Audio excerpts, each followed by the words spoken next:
Hey guys, what's up? Brandon here, and welcome to the Lake Series. The whole purpose of this Lake Series is to, if you're new to Tulsa or you're new to fishing or just want to know more about the lakes in the area, that's what it's designed to do. I love this community of fishermen we have here. I want to build it up even more. I love talking fishing, and I want to help you as much as possible. And so when you go to the lake, I want to feel like you have a leg up when you're there. You know the lake a little bit, understand it, how it kind of sets up, how it works, stocking reports, how you can catch them, what cover the lake has, and all that. So let's get into this week's lake.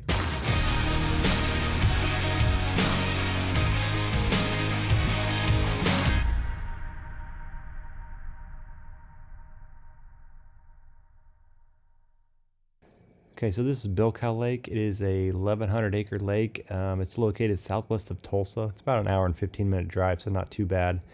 It's actually located in the city limits of Chandler, which Chandler Lake's right here. As you drive in, you'll pass Chandler and then Bilkow. It's fed by two smaller creeks. I believe this one's called Bilkow Creek, and then this smaller one that kind of feeds it in. And then the dam system, it's not a spillway. It's actually a dam with a small dam with a little overflow type of thing that they release water when they need it. This lake was actually impounded in 1994, so it's not real old, basically used for a water source. To break down this lake, it is kind of a unique lake because it's always muddy or dirty, and it's not really like dirty because of rain or anything like that. The banks are clay banks, and it basically just gives the lake an orange stain. It's like a red stain. When the sun's out, you can really see it like a stained red, tannic looking water. But obviously the fish are used to that. But this lake has a lot of standing timber, a ton of standing timber.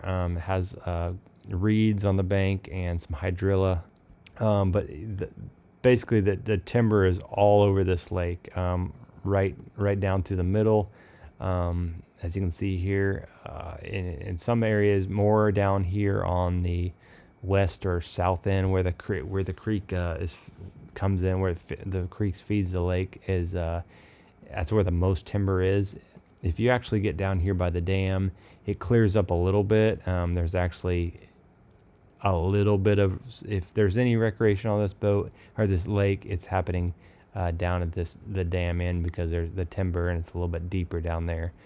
There's some swimming and recreational area down there, but I would highly recommend not motoring up on this lake. There's tons of timber that's broken off just below the water that there's not a real clear path anywhere, so you could really get in trouble with your boat and breaking something if you get up on plane or anything like that. It's pretty much an idle only lake in my opinion.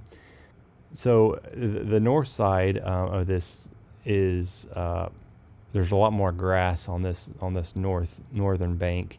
On the south bank, there's a little bit more depth to it, and it has a little more rock until you get up here to where the river source comes in. It's a lot flatter up here. It gets real thick timber up here in the creek, and it's pretty shallow, so there's not a whole lot of maneuvering around you can do up there.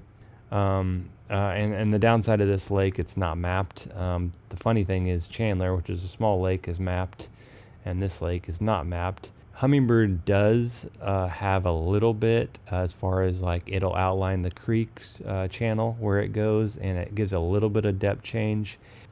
The species on this lake, pretty small. It's mainly just largemouth, channel catfish, and crappie. As far as stocking report, there was nothing in 2020. Most recently, 2019, they stocked northern largemouth, 60 of them. They were 18 to 20 inches long.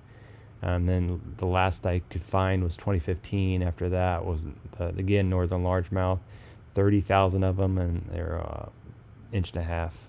No tournament data that I could find either. I didn't look real hard, but didn't see much there.